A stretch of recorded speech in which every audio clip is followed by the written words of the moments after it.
Živa. Jaz bom malo podelil svojo izkušnjo s tabo. Jaz imam še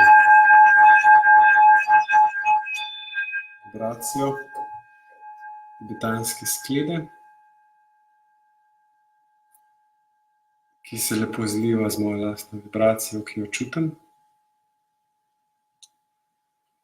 Imel sem izredno močno meditacijo.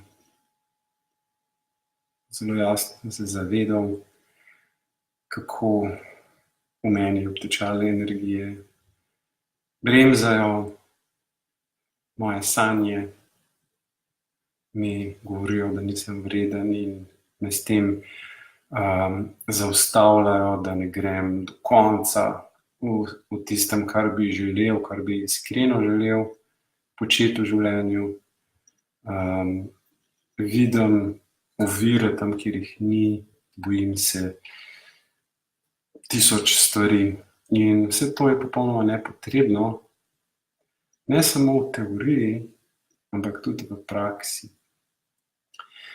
In vidim, kako lahko v praksi uporabljam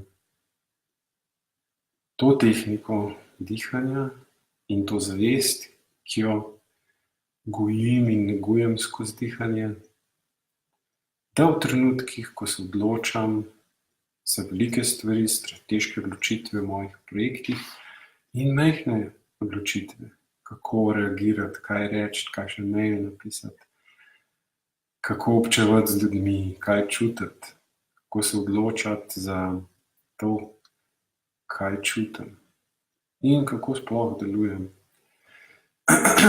Predvsem je vse zelo močno povezano s tem, ali delujem izključno skozi glavo, ali začenjam čutiti druge stvari, čustva, zavest in duha in tudi fizične občutke.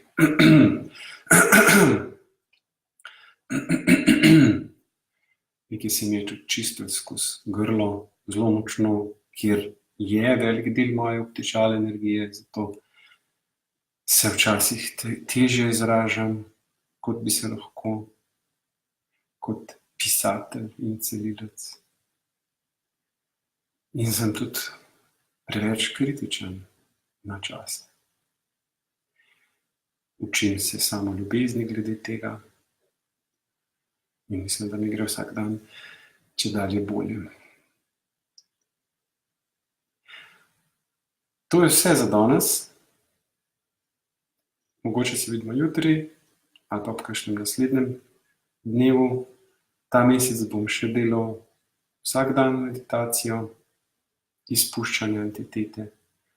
Srčno ti priporočam, če karkoli začutiš, karkoli zanimivega pri tem, ko to govorim ali pa pri tem, kar pišem, ti priporočam, da se pozanimaš za več, da se odpreš temu, da dejansko narediš prvi konkreten korak in poskusiš meditacijo, prebereš knjigo, se soočiš s temi stvarmi.